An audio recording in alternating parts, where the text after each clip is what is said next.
पास आलोक पांडे जी, मैं आपके पास आ रहा हूं पहले, क्योंकि लगातार अब समाजवादी पार्टी और समाजवादी पार्टी में चाचा शिवपाल को लेकर लंबी चौड़ी बहसें होती आई हैं। और कई बार आपने कहा कि देखिए डरे हुए हैं अखिलेश यादव और किसी तरह से भी वो जो हैं शिवपाल सिंह यादव को कोई बड़ी जिम्मेदारी नहीं देंगे, और वो एक तरीके से जो कॉम्पिटेंस है उनकी उसको लेकर भी सवाल उठ रहा था। अब देखिए अब तो वो कह रहे हैं, सीधे तौर पर इशारा है कि पार्टी में बड़ी जिम्मेदारी दी जाएगी। था कि अगर अखिलेश डरे हुए नेता की तरह बिहेव करेंगे तो बिल्कुल नहीं देंगे। अब ये जरूर है कि अगर वो हमें सरप्राइज करे, क्योंकि मुझे उम्मीद नहीं थी कि वो चाचा को इस तरह की जिम्मेदारी देंगे जी, लेकिन हाँ अगर वो जिम्मेदारी दे रहे हैं तो सपा को फायदा होगा, मैंने ये भी कहा जी। अब आते हैं मैनपुरी मॉडल, इसमें मैं जोड़ दूं ब्रजेश ने जो कहा है उसमें एक ब्रजेश ने हेड बोल दिया, टेल मैं बोल देता हूँ, हेड एंड टेल का कंप्लीट एक क्वाइन हो जाएगा। मैनपुरी मॉडल का मतलब है चाचा शिवपाल का मॉडल, मैनपुरी मॉडल का मतलब है संघर्ष का मॉडल, मैनपुरी मॉडल का मतलब है जेल भरो आंदोलन, मैनपुरी मॉडल का मतलब है ट्विटर की राजनीति से संन्यास, मैनपुरी मॉडल का मतलब है फेसबुक की राजनीति से संन्यास जी, मैनपुरी मॉडल का मतलब है सड़क से उतरकर संघर्ष, मैनपुरी मॉडल का मतलब है लोगों से संवाद, मैनपुरी मॉडल का मतलब है जनता के बीच जाना और उनसे मिलना। यह है मैनपुरी मॉडल, जिसमें वो लोगों तक जाएंगे और लोगों के बीच जाकर के संघर्ष करेंगे। जो पिछले 1-1.5 साल 2 साल या हम पिछले 3-4 सालों से देख रहे थे कि अखिलेश यादव जी अपना एसी कमरे में बैठ के ट्वीट कर देते थे और सोचते थे ट्विटर में चर्चा हो गई, बस चलो बहुत है। तो मुझे लगता है कि मैनपुरी मॉडल ये इस तरफ से अखिलेश यादव ने संकेत दिए हैं। इसका उदाहरण मैं बताता हूं, अभी आलपी में कानपुर आए थे, जिस जगह से मैं डिबेट कर रहा हूं यहाँ से 3 किलोमीटर दूर जेल कारागार, ये 4 किलोमीटर होगी।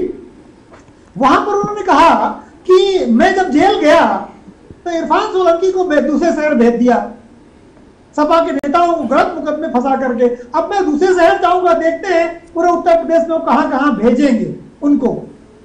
इसका मतलब है कि वो पूरे उत्तर प्रदेश की संघर्ष की नीति की तरफ जाना चाहते हैं। मैनपुरी मॉडल का मतलब है उनके पिता की जो विरासत थी जेल भरो आंदोलन, उन्होंने इसका जिक्र भी किया कि अब हम ये तय करेंगे कि आने वाले समय में हम एक मूवमेंट चलाएं जिसमें सारे नेता स्वतः जेल जाने के लिए तैयार हैं। उत्तर प्रदेश की राजनीति को अब ट्विटर की राजनीति से मुक्ति मिल करके अब संघर्ष की राजनीति की तरफ वो ले जाना चाहते हैं। और भविष्य में बधाई देता हूं विपक्ष को। देखिए ट्विटर या फेसबुक या सोशल मीडिया एक टूल है, लेकिन ये संघर्ष का माध्यम नहीं बन सकता। संघर्ष तो आपको जनता के बीच में जाके करना पड़ेगा। मैनपुरी में उन्होंने जाके लोगों से मत मांगे, जनता ने मत दिया ना, इतना मत दिया जितना समाजवादी पार्टी की किसी नेता को उम्मीद नहीं थी कि 2,88,000 की लीड मिल जाएगी। तो मुझे लगता है यह है मैनपुरी मॉडल जी। अभी जो देखिए जीत मिली, जितनी बड़ी स्तर पर जीत मिली, उससे कहीं ना कहीं आलोक जी वो डर तो खत्म हुआ ही है, भरोसा भी थोड़ा बड़ा है। ठीक है, इस पर लौटूंगा। अरविंद जय तिलक साहब आपके पास आ रहा हूं। पार्टी में जिम्मेदारी और क्या किस भूमिका में नजर आ सकते हैं, क्या जिम्मेदारी दी जा सकती है, आप किस तरह से आंक पा रहे हैं? क्योंकि ये भी कहा जा रहा था भाई देखिए सपा संरक्षक की भूमिका में क्या होंगे शिवपाल सिंह यादव, इस तरह के सवाल थे।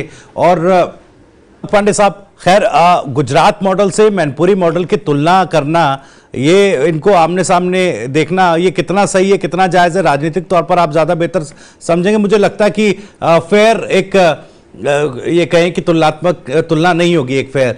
लेकिन सवाल ये है कि अब जब चूंकि चाचा साथ हैं और जिस तरह से अभी तक की राजनीतिक परिस्थितियां एक मुख्य विपक्षी दल के लिए बनी हुई थी, उन तमाम चुनौतियों से ऐसा लग रहा है धीरे धीरे पार अखिलेश यादव पा रहे हैं। क्योंकि चाचा शिवपाल और अखिलेश यादव दोनों एक दूसरे को लेकर जिस तरह की बातें अब कह रहे हैं, जिस तरह की मैसेजिंग हो रही है, वो कहीं ना कहीं एक पॉजिटिव संकेत तो है। तो अब 2024 की बात की जाए तो बीजेपी अगर ये कहे कि मैनपुरी का चुनाव महज श्रद्धांजलि का चुनाव हुआ और उसको बुनाया, तो ये भी एक गलतफहमी कहीं ना कहीं क्या होगी। और 2024 में उतनी इजी फाइट बीजेपी के लिए क्या रहेगी जितना बीजेपी अभी सोच रही है?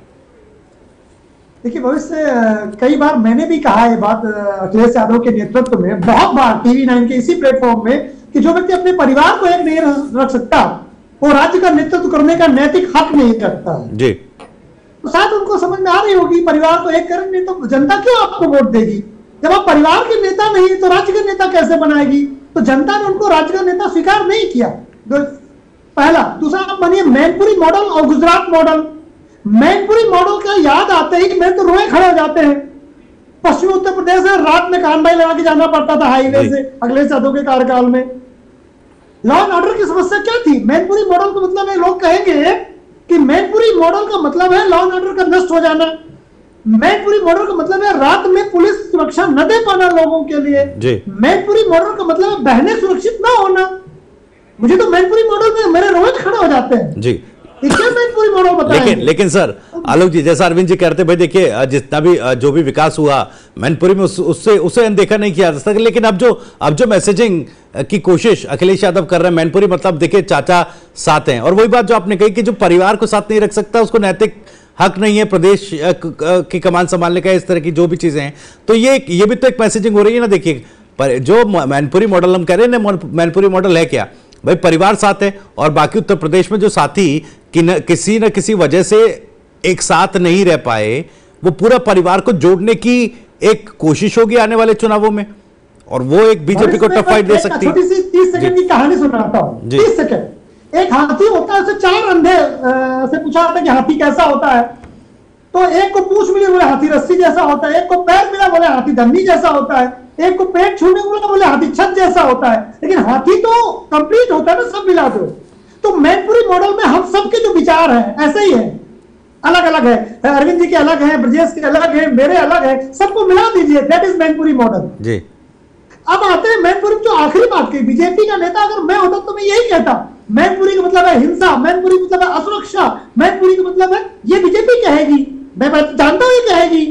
अखिलेश जी को जो कहना वो कहें, लेकिन मैनपुरी मॉडल कहते ही ये असुरक्षा का डर जो सत्ता पक्ष है वो लेके आएगा, ना है तो कहिएगा। अब ये अखिलेश जी ने, जैसे अरविंद जी ने बहुत बड़ी बात कही है, हम लोगों के साथ नोटिस नहीं की कि मैनपुरी मॉडल की तुलना आप गुजरात से नहीं कर सकते। कारण मैनपुरी एक जिला है, एक गांव की बात आप कर रहे हैं, पूरे मैनपुरी का विकास भी आपने नहीं किया है। एक गांव की तुलना एक राज्य के मॉडल से आप करते हैं तो अपने आप को स्वतः छोटा कर लेते हैं जी। अखिलेश जी अगर मैनपुरी मॉडल की तुलना गुजरात मॉडल से करेंगे तो वो नुकसान में रहेंगे। मेरी व्यक्तिगत सलाह है उनसे, अगर उनका कोई व्यक्ति सुन रहा हो, कि मैनपुरी मॉडल के घोषणा को, नारे को आगे न लेना।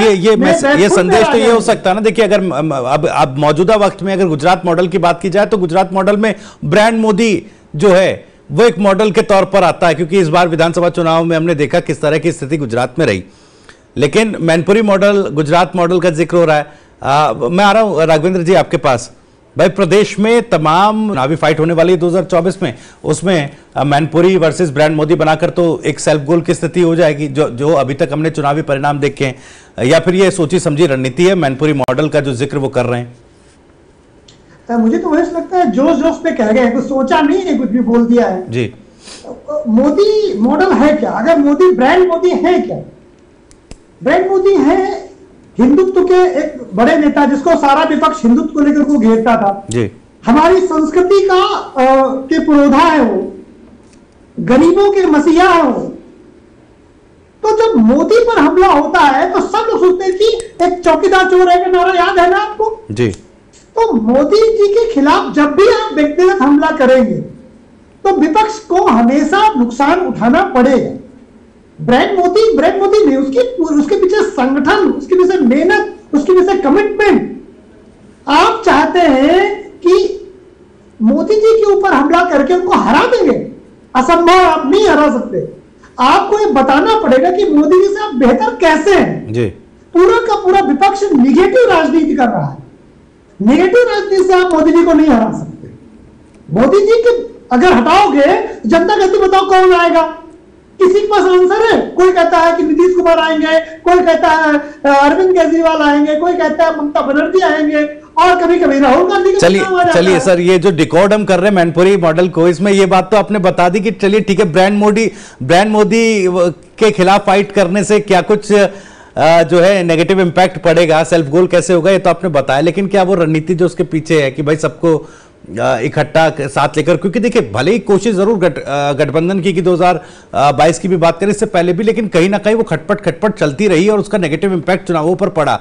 तो क्या वो एकजुट करने के भाई अब ठीक है हटाइए और एक साथ आइए। एक बात दिमाग मेरे मन में आ रही है, मैं अगर बोलूं तो निकल जाएगी जी।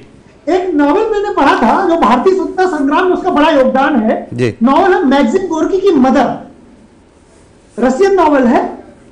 तो उसमें कहा गया कि समाजवादी तभी इकट्ठा होते हैं जब वो संघर्ष में होते हैं, गरीबी में होते हैं जी।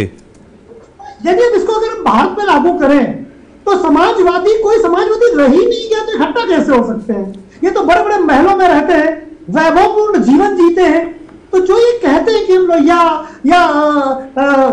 दूसरे किसी भी नेता के साथ, समाजवादी नेता के विचारों को लेकर आगे चलेंगे, तो मैक्सिम गोर्की की मदर नॉवल को लगा दीजिए बेसिक कॉन्सेप्ट कि समाजवाद गरीबी और संघर्ष में जीता है।